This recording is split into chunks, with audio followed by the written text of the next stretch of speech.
দেখো একটা কথা বলি, আমার এই কথাটাকে প্লিজ কেউ নেগেটিভভাবে নিও না। দেখো আমাদের কারোর না কারোর দেখবে মেয়ে তো আছেই, তো পরবর্তীকালে তো সেই মেয়েকে আমাদের বিয়ে দিতে হবে।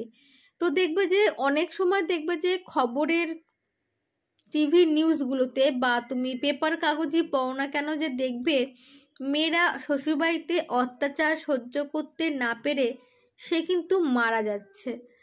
তো এরকম দেখবে এই সমস্ত খবর কিন্তু আমাদের আশেপাশে অনেক আমরা শুনে থাকি, টিভি নিউজ বা পেপার কাগজ তো বাদই দিলাম, আমাদের বন্ধু বান্ধবের মধ্যেও দেখবে বা পাড়াতেও দেখবে এরকম কিন্তু আমরা খবর পাই। তো জিনিসটা কি হয় জানো তো, মেয়েরা অনেক সময় যখন অত্যাচার সহ্য করতে না পেরে যখন বাড়িতে এসে জানায় যে আমি ডিভোর্স চাই, আমাদের তখন মা বাবারা কি বলে, তখন আমরা নিজেদের সম্মানের কথা ভাবি, কে কি বলবে সে সমস্ত কথা ভাবি, নিজের পরিবারের কথা ভাবি, তখন বলি কি আমরা মানিয়ে নিই। কিন্তু মেয়েটা মানিয়ে নিতে না পেরে কিন্তু অনেক সময় মারা যায়।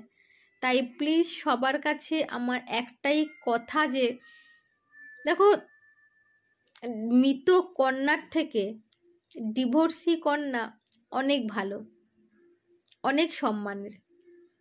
অন্তত সেই মেয়ে, আমার মেয়েটা অন্তত আমার কাছে আছে। তাই সবার কাছে আমার একটাই কথা, যদি এরকম কোনো ঘটনা কারোর সাথে ঘটে থাকে, প্লিজ তাকে বলো না যে মানিয়ে নে, মেয়ের পাশে থাকুন, মেয়ের পাশে থাকো আর মেয়েকে সাপোর্ট করো।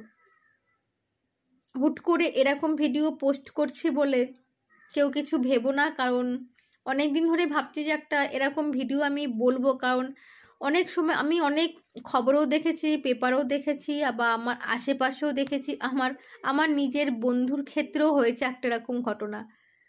সে খুব কম বয়সে কিন্তু মারা গেছে।